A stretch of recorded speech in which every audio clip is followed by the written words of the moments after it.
satu-satunya nggak mereka bisa kuasai adalah di sini adalah umat Islam. Umat Islam.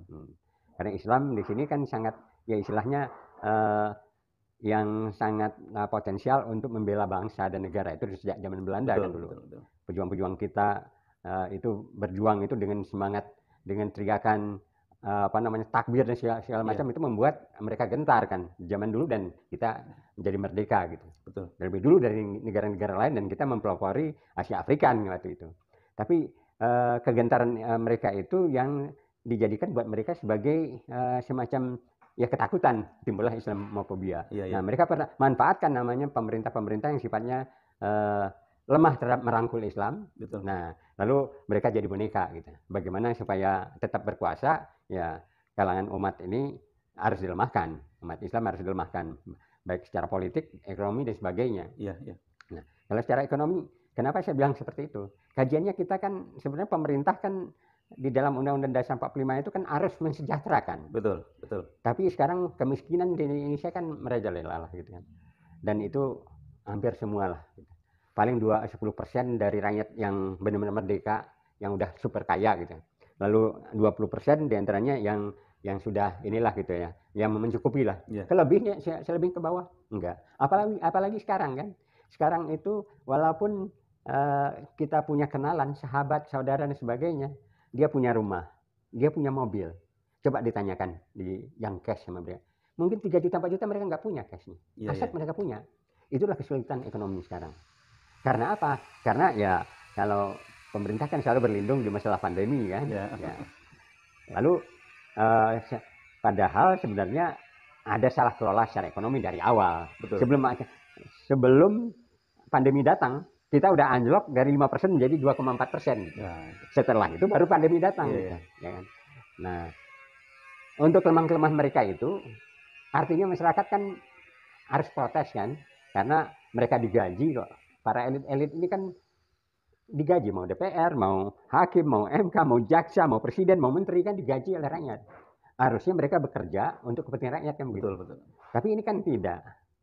Nah, kalau istilahnya mereka diprotes ataupun dikritik begitu, mereka akan tutup dengan hal yang lain. Sehingga kelemahan-kelemahan umat itu lah yang dijadikan suatu peluru untuk menutupi kelemahan mereka. Ya, betul. Nah, itu menurut ya pendapat saya dan kajian-kajian kita juga begitu. Ya betul. Jadi gini, Pak. Kemiskinan, kesengsaraan ini sebenarnya semakin hari itu semakin bertambah meluas saja, ya. Tapi seolah-olah di tingkat atas sepertinya aman-aman saja. Kemudian para elit juga sepertinya tidak merasakan kesengsaraan yang di bawah ini, Pak. Dan mereka memelihara kemiskinan yang terjadi karena itu bisa dimanfaatkan untuk kepentingan tertentu, misalkan pemilu, ya kan? Oh, iya. Nah, mereka dengan bansos itu, ya kan? Mereka mendapat keuntungan. Wah, dipuji-puji lah, ya kan? Padahal cuma tidak seberapa gitu kan? Bansos dipuji-puji. Wah, ini penguasa yang baik lah segala macam kan. Nah, padahal itu kan bukan dari kantong mereka. Itu dari duit rakyat juga gitu. Ya kan?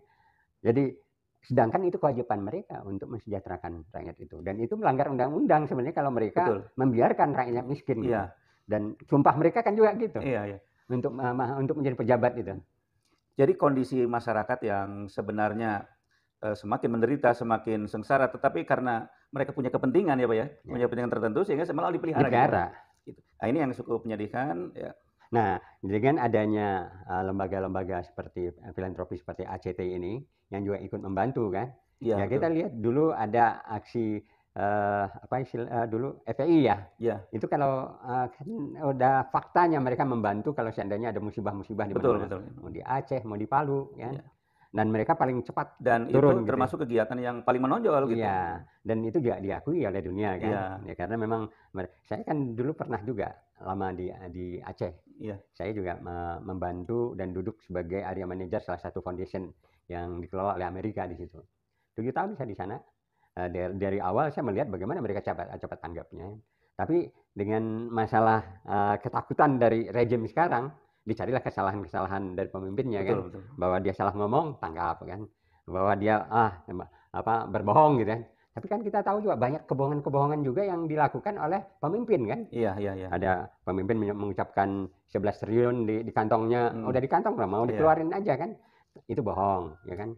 Banyaklah kebohongan yang terjadi. Betul. Yang terbaru yang sekarang kita juga dengar malah pemerintah dan rakyatnya Ukraina itu kan juga protes dan dibilang bahwa ada titipan yang disampaikan, padahal nggak ada titipan katanya. Di luar negeri juga seperti itu ya. Kebohongan yang seperti kan nggak pernah diproses, nggak pernah di apa istilahnya, beda dengan ulama kan, begitu dianggap bohong, dia menyatakan bahwa saya sehat gitu kan. Habis itu langsung ditangkap. Walaupun menyatakan sehat itu udah merupakan hal yang biasa buat kita kan. Iya. Kita nggak ingin orang lain sedih terhadap kita. Begitu ada ketemu yang lainnya, kita ditanya, Ustadz bagaimana kabarnya? Sehat? Ya alhamdulillah sehat. Walaupun di dalam diri Ustadz juga ada sesuatu, misalnya apakah ada sakit asam urat kayak, atau sakit paru-paru kayak, tapi kan nggak pernah bilangin bahwa saya lagi sakit, nggak begitu. Ya kan? Tapi ini bohong yang berbeda. Ya. Beda bohong untuk supaya jangan orang ikut sedih. Orang berbahagia kan. Nah, tapi kalau ini ada bohong yang menipu, itu ya. Dan kalau pemimpin yang menipu kan itu menghancurkan. Betul. Nah, itu yang harusnya diproses kan. Makanya kalau dalam hal ini banyaknya suara-suara yang menyatakan perlu pemerintah sekarang atau presiden harus dimakzulkan, itu harusnya didukung. Kenapa? Itu konstitusional kok. Kenapa? Ada undang-undangnya. Ada undang-undangnya dan memang sudah terbukti bahwa memang tidak mampu. Ya, tidak mampu memang mengelola negara. Bismillahirrahmanirrahim.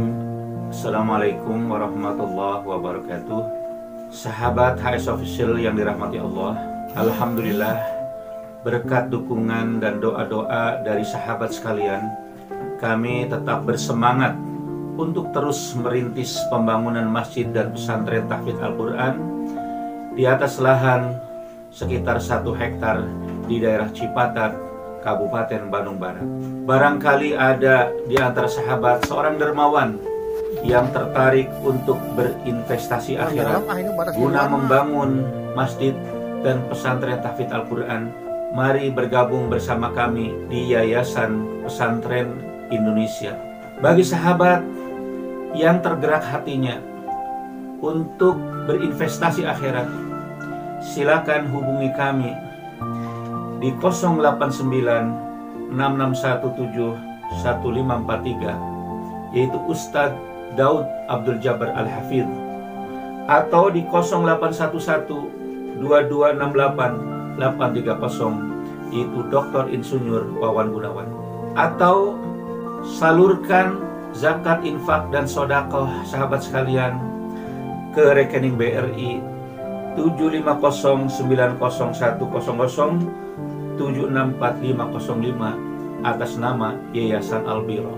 Terima kasih atas dukungan dan partisipasi sahabat sekalian. Semoga Allah senantiasa merahmati kita sekalian. Terima kasih. Jazakumullah khairan katsiran. Wassalamualaikum warahmatullahi wabarakatuh.